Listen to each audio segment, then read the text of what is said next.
ਪਾਕਿਸਤਾਨ 'ਚ ਪੰਜਾਬੀ ਕਾਨਫਰੰਸਾਂ ਦੇ ਸਭ ਤੋਂ ਵੱਡੇ ਨੈਟਵਰਕ ਪੰਜਾਬੀ ਨੈਸ਼ਨਲਿਸਟ ਫੋਰਮ ਵੱਲੋਂ ਜੀ ਆਇਆਂ ਨੂੰ। ਕੀ ਪਠਾਨਾਂ ਨੂੰ ਪੰਜਾਬ 'ਚ ਇੱਜ਼ਤ ਤੇ ਇਤਰਾਮ ਦੇ ਨਾਲ ਰੋਜ਼ੀ ਰੋਟੀ ਕਮਾਉਣਾ ਰਾਸ ਨਹੀਂ ਆ ਰਿਹਾ? ਪੰਜਾਬ 'ਚ ਆ ਕੇ ਬੂਟ ਪਾਲਿਸ਼ ਕਰਨਾ, ਕਚਰਾ ਚੱਕਣਾ, ਚੌਕੀਦਾਰੀ ਕਰਨਾ, ਡਰਾਈਵਰੀ ਕਰਨਾ, ਫਰੂਟ ਦੇ ਠੇਲੇ ਲਾਣਾ, ਜੂਸ ਕਾਰਨਰ ਖੋਲ੍ਹਣਾ, ਚਾਹ ਦੇ ਹੋਟਲ ਬਣਾਉਣਾ, ਕੜਾਈ ਗੋਸ਼ਤ ਦੇ ਹੋਟਲ ਚਲਾਉਣਾ, ਰਿਕਸ਼ਾ ਚਲਾਉਣਾ, ਟੈਕਸੀ ਚਲਾਉਣਾ, ਲੰਡੇ ਦੀ ਦੁਕਾਨ ਖੋਲ੍ਹਣਾ, ਕੱਪੜੇ ਦੀ ਦੁਕਾਨ ਖੋਲ੍ਹਣਾ, ਇਲੈਕਟ੍ਰੋਨਿਕਸ ਦੀ ਦੁਕਾਨ ਖੋਲ੍ਹਣਾ, ਟਰੈਕਟਰ ਟਰਾਲੀ ਤੋਂ ਮਿੱਟੀ ਸਪਲਾਈ ਕਰਨਾ, ਫੈਕਟਰੀ 'ਚ ਮਜ਼ਦੂਰੀ ਕਰਨਾ, ਮਨਸ਼ੀਆਤ ਦਾ ਕਾਰੋਬਾਰ ਕਰਨਾ। ਨਾਜਾਇਜ਼ ਅਸਲਾ ਫਰੋਖਤ ਕਰਨ ਵਾਲੇ ਪਠਾਨ ਕਹਿੰਦੇ ਨੇ ਕਿ ਪੰਜਾਬ 'ਤੇ ਪਠਾਨ ਕਬਜ਼ਾ ਕਰਨਗੇ। ਲੱਗਦਾ ਹੈ ਕਿ ਪਠਾਨਾਂ ਨੂੰ ਪੰਜਾਬ 'ਚ ਇੱਜ਼ਤ ਤੇ ਇਤਰਾਮ ਦੇ ਨਾਲ ਰੋਜ਼ੀ ਰੋਟੀ ਕਮਾਉਣਾ ਰਾਸ ਨਹੀਂ ਆ ਰਿਹਾ, ਜਾਂ ਫਿਰ ਫਾਟਾ ਤੇ ਅਫਗਾਨਿਸਤਾਨ 'ਚ ਰਹਿਣ ਵਾਲੇ ਪਖਤੂਨਾਂ ਨੇ ਪੰਜਾਬ 'ਚ ਇੱਜ਼ਤ ਤੇ ਇਤਰਾਮ ਦੇ ਨਾਲ ਰੋਜ਼ੀ ਰੋਟੀ ਕਮਾਉਣ ਵਾਲੇ ਪਠਾਨਾਂ ਨੂੰ ਦਰਬਦਰ ਕਰਵਾਉਣ ਦੀ ਮੁਹਿੰਮ ਸ਼ੁਰੂ ਕਰ ਦਿੱਤੀ ਹੋਈ ਹੈ। ਕਿ ਪਠਾਨਾਂ ਨੂੰ ਮਹਾਰਾਜਾ ਰਣਜੀਤ ਸਿੰਘ ਦਾ ਲਾਇਆ ਹੋਇਆ ਰਗੜਾ ਭੁੱਲ ਗਿਆ ਹੈ?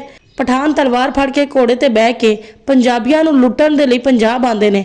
ਮਹਾਰਾਜਾ ਰਣਜੀਤ ਸਿੰਘ ਦੇ 1799 ਵਿੱਚ ਪੰਜਾਬ ਤੇ ਪੰਜਾਬੀ ਰਾਜ ਕਾਇਮ ਕਰਨ ਦੇ ਬਾਅਦ ਪਠਾਨ ਖਦਾਲ ਫੜ ਕੇ ਮਜ਼ਦੂਰੀ ਕਰਨ ਦੇ ਲਈ ਪੰਜਾਬ ਆਉਣ ਲੱਗੇ। ਖੋਤੇ ਫੜ ਕੇ ਖੁਸ਼ਕ ਮੇਵਾ ਜਾਤ ਵੇਚਣ ਪੰਜਾਬ ਆਉਣ ਲੱਗੇ। ਪੰਜਾਬੀਆਂ ਦੇ ਬੂਟ ਪਾਲਿਸ਼ ਕਰਨ ਦੇ ਲਈ ਪੰਜਾਬ ਆਉਣ ਲੱਗੇ।